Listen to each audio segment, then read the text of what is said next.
जी students, welcome back. तो हम discuss कर रहे थे यहाँ पर नल और ऑल्टरनेटिव हाइपोथेसिस को आगे मूव करते।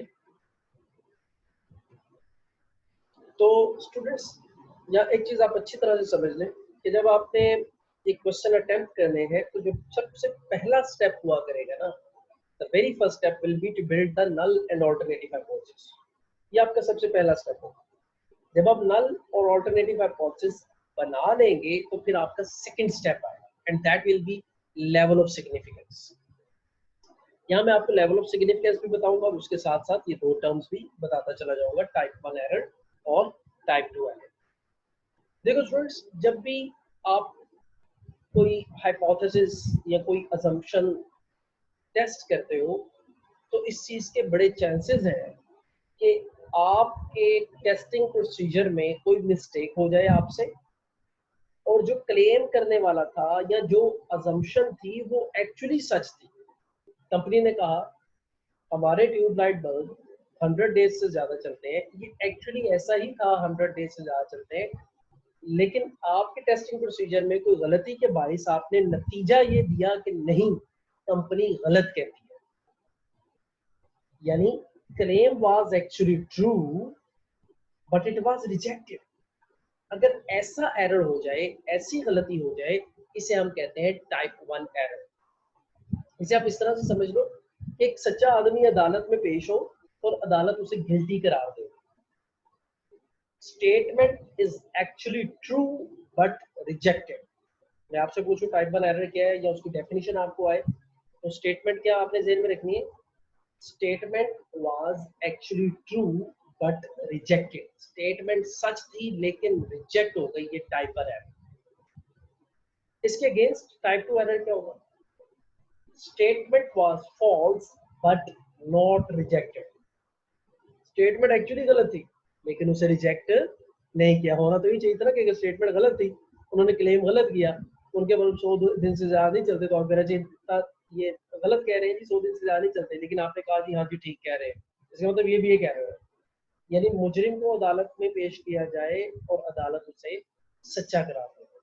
False statement will not be rejected. False statement will not be rejected is the type 2 error mistake. ठीक है, टाइप 2 एरर इसे कहते हैं। टाइप 1 एरर के जो चांसेस है, यानी आप कहते हो जी टाइप 1 एरर के, टाइप 1 एरर क्या था कि सही स्टेटमेंट को रिजेक्ट कर देना। इसके जो चांसेस आप कंसीडर करोगे अपने क्वेश्चंस में, यार 5% चांस है कि मैं टाइप 1 एरर को, इसके जो चांसेस आप कंसीडर करोगे यानी प्रोबेबिलिटी लोगे, उससे आप अल्फा करोगे और उसी को हम लेवल ऑफ सिग्निफिकेंस कहते हैं। यानी level of significance is a word which is against the word of level of confidence. किसी चीज के बारे में आप कितने कॉन्फिडेंट हो उसे लेवल ऑफ कॉन्फिडेंस कहते हैं। आप कहते हो 95% कॉन्फिडेंट, तो आप शक में कितने हो? 5%, that is your level of significance which is actually the probability of type 1 error, that is denoted by alpha. उसे हम अल्फा से डिनोट। तो मैं आपसे पूछूं टाइप 1 एरर क्या, आपको उसकी डेफिनेशन आना चाहिए। टाइप 2 एरर क्या, उसकी डेफिनेशन। मैं पूछूं लेवल ऑफ सिग्निफिकेंस क्या है, तो आप कहेंगे probability of type 1 error, this is the level of significance. ये यूजुअली 5% होता है, 2% होता है जो गलती का चांस होता है। अच्छा जी, फिर तीसरा स्टेप आएगा, दैट इज क्रिटिकल रीजन। ये बड़ा इंपॉर्टेंट स्टेप है। इसे इंपॉर्टेंट इन सेंस कि इसे समझने के लिए जरा ज्यादा तवज्जो की जरूरत है। अच्छा, सबसे पहले ये जो क्रिटिकल रीजन है इसको समझ लें, फिर मैं आपको 1 टेल टेस्ट और 2 टेल टेस्ट भी समझा दूंगा। स्टूडेंट्स, आपने कभी, यकीनन आप सब ने बहुत शौक से क्रिकेट ना भी आप देखते हो तो आपने ग्राउंड जरूर देखी होगी, या आप सबको कम से कम ये जरूर पता होगा कि यार उसमें एक पिच होती है जिसमें बैट्समैन शॉट लगा के रन लेता है। या अगर हम क्रिकेट की एग्जांपल ना भी लें तो बैडमिंटन, ये आप सब ने देखा होगा, उसमें आपको पता है रैकेट होती है और शटल होता है। जैसे वो एक एक एक प्लेयर है वो रैकेट से शॉट लगाता है तो वो जो रीजन चारों तरफ ड्रॉ किया होता है, अगर वो शॉट उस रीजन से बाहर चली जाए तो आप कहते हो दिस शॉट इज रिजेक्टेड। ऐसे ही है ना? तो वो जो चारों तरफ लाइनें लगाई हुई है आपने, जो रीजन डिफाइन किया हुआ है, उसके अंदर गिरे तो एक्सेप्ट, उससे बाहर गिरे तो आप कहते हो रिजेक्ट। ये क्या है? एक एक्सेप्टेंस रीजन है और एक रिजेक्शन रीजन है। सारी गेम्स में तकरीबन इस तरह ही है, क्रिकेट में भी इस तरह ही है। प्लेयर बॉल लगने से पहले पहुंच जाए तो एक्सेप्टेड, बंदा रिजेक्टेड, आउट हो जाएगा। तो हम यहाँ पर भी एक एक्सेप्टेंस और एक रिजेक्शन रीजन बनाएंगे। मैं आपको एक और एग्जांपल से बताता हूँ। आपको पता होगा कि अक्सर जैसे हमारी फील्ड में प्रोफेसर की जो जॉब आती है वो कहते हैं जी professor minimum age should be 35। इसका मतलब है प्रोफेसर की उस जॉब के लिए जो एज का रिजेक्शन रीजन है वो क्या है, बिलो 35, और एक्सेप्टेंस रीजन अबव 35 और अबव। अच्छा, बाज दफा इस तरह की भी जॉब्स आती हैं कि वो आपको टू साइडेड रीजन बताते हैं। टू साइडेड मिसाल के तौर पे जी हमें रिसेप्शनिस्ट चाहिए और उसकी एज होनी चाहिए सपोज 20 to 25। इसका मतलब अब यहाँ पर रिजेक्शन रीजन दो तरफ है, एक लेस देन 20 क्योंकि 20-25 चाहिए ना, और एक अबव 25। नीचे की तरफ भी रिजेक्शन रीजन है और 25 से अबव भी रिजेक्शन रीजन है। तो इसका मतलब क्या हुआ कि रिजेक्शन रीजन पॉसिबिलिटी है कि दोनों तरफ हो, या रिजेक्शन रीजन पॉसिबिलिटी है एक तरफ हो। ठीक है, जैसे मैंने अबव की, इसी तरह बिलो की भी एग्जांपल हो सकती है।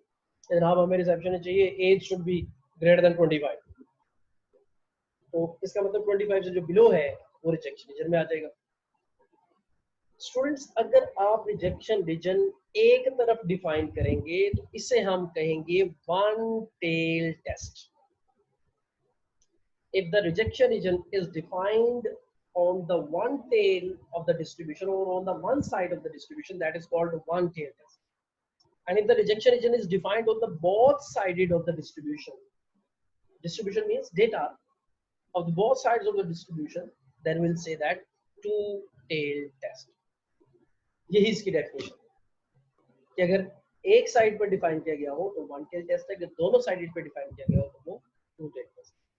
क्रिटिकल रीजन बनाते कैसे हैं वो हम आगे चलते हैं, लेकिन ये इसी तरह के कुछ नंबर्स होते हैं कि आप कहते हैं कि अगर इन नंबर्स में मैं आ गया तो ये रिजेक्शन रीजन है, यानी जैसे मैंने कहा 25 से अबव तो ये रिजेक्शन में चले गए, अगर इन नंबर्स में आ गए तो एक्सेप्टेंस में आ गए। तो उसी तरह से जिस तरह मैंने ये एज की एग्जांपल दी है ना, बिल्कुल ऐसे ही हम नंबर्स डिफाइन करेंगे कि ये वन टेल है तो इन दो नंबरों के दरमियान आना चाहिए, सॉरी वन टेल है तो इस नंबर से अबव या बिलो आना चाहिए, और अगर टू टेल है तो इस तरह अबव या बिलो की तरफ होगा रिजेक्शन रीजन और दरमियान में एक्सेप्टेंस। तो ये वैल्यूज हो।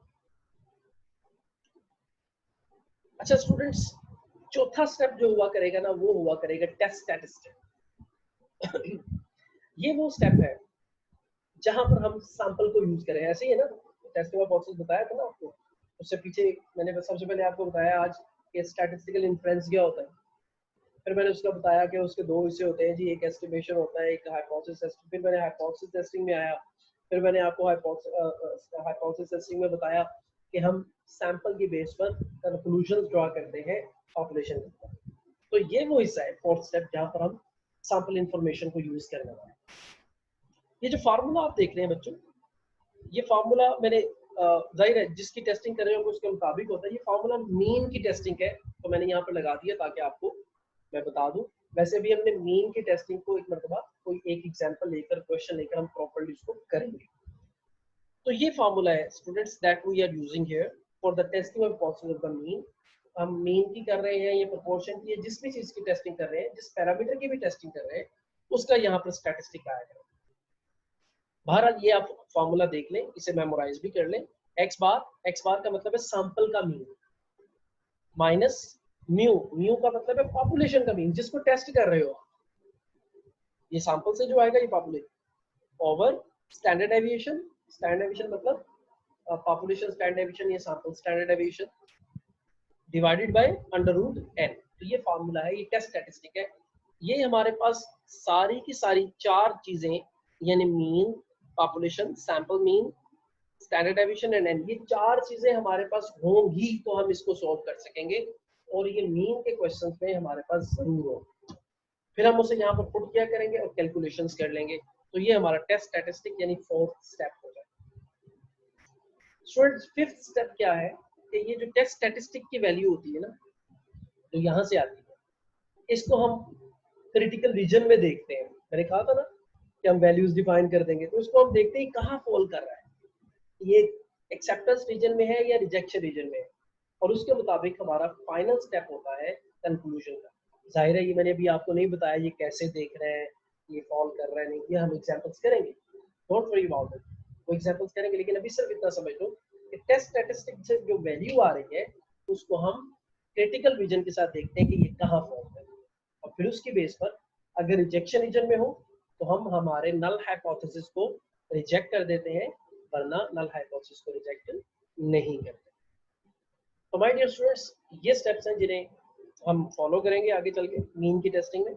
नल हाइपोथेसिस, अल्टरनेटिव प्रोसेस, आज हम बात की इंट्रोडक्शन हो गया, इसका लेवल ऑफ सिग्निफिकेंस का पता चल गया, क्रिटिकल रीजन ये जिसे हम रिजेक्शन रीजन भी कहते हैं पता चल गया, टेस्ट स्टैटिस्टिक का आइडिया होगा यार, ये एक फार्मूला होता है जहां पर हम स्टैटिस्टिक देखो ना सैंपल इंफॉर्मेशन को यूज कर रहे हैं, कंक्लूजन, और फिर फाइनली हम एक कंक्लूजन बना देंगे कि ये जो स्टेटमेंट है, जो नल हाइपोथेसिस है, याद रखना डिसीजन नल हाइपोथेसिस को, ये जो स्टेटमेंट है नल हाइपोथेसिस है, इसको हमने रिजेक्ट किया या रिजेक्ट नहीं किया।